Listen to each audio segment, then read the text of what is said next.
Hello. Hello. We're the Story Bikes team. I'm Claire. Sydney. Connor. I'm Luke. These are our preliminary findings. So for the tour guides and historic tours, we've learned about... We are the Story Bikes team.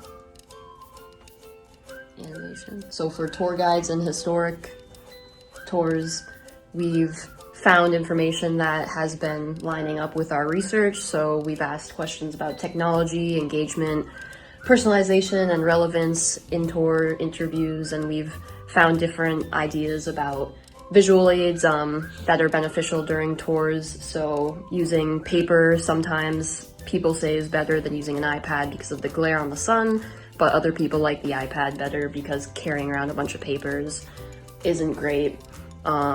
A lot of people have the same things to say about engagement, not stick to the script and be more flexible with how you present your information. And they all have similar views on personalization and relevance as well. So you're targeting the audience demographic that you are having the tour for. So here's Sydney.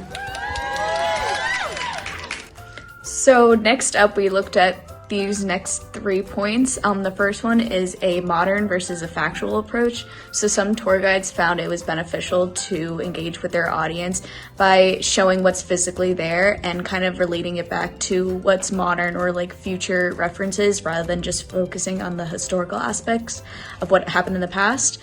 But then other tour guides have found that it is better to take more of a factual approach, and with this they kind of just explain the history, and it's not so much dates but just telling a story of like what happened in the past. So it's two different preferences, so we'll look at those two different approaches for our tours. The second one is tour guide demographics. Most people said to us that they found that younger tour guides were more of like commercial uses and transportation, but and kind of did it more as a part-time job, while the older generation / retirees went towards an accreditation. And there's 3 types of main accreditations. The first one is kind of a casual site for each one, and then the next one is more of a general area, and then the third one is more the greater city of London. So the older generation retirees tend to go for that higher accreditation. And then the last one is booking tours and managing these tours. They get the word out mostly through on-the-road contacts and through online booking systems. We've started our surveys, and a lot of people so far have said that they prefer the online booking system. And then the last one is just word of mouth and getting the word out that way. So those were our main findings for tour guides. I'm gonna hand it over, and they're gonna talk more about bikes. So the next organization we interviewed was Bike Works, and they are a bike shop that sells the specific bike we are looking into for our services. We were able to find some additional, more specific information on the bike that our host was particularly interested in. And we also had a general idea of maintenance considerations of the bike that we were looking at, but they were able to narrow it down for these specific bikes. So we kind of had a more in-depth look at what to the museum will expect for maintenance. And then some additional tools that they recommended for ongoing maintenance.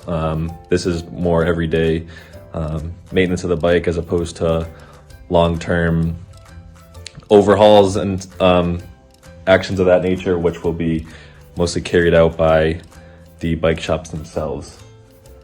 And then they also gave us some contacts and logistics on how these long-term maintenance and overhauls of the bike will be carried out. So I'll hand it over to Luke now. Did I get it right? Okay, cool. So the last part is regarding to, the work we've been talking about with rickshaw companies. This includes the pricing, which for the particular model that we are looking for, the one our sponsor's most interested in, like it's a lot of money. It's up there towards like 8,000-9,000 pounds. So trying to mitigate or find the substitute cost for that would be pretty nice. And as far as that cost comes into like import taxes and stuff, I forget the entire details, but there's like a 20% import that if we deliver it as a service for like less mobile residents, the elderly people, we might be able to not have to deal with that increase in money. As far as regulations and licensing, we've talked to a few folks who helped us identify a few policies that if we're gonna move people around in a rickshaw bicycle, we need to abide by. We've got a connection now with the project sponsor of a Copenhagen IQB team, and we hope to talk to them soon to learn more about this type of stuff. What else do we got?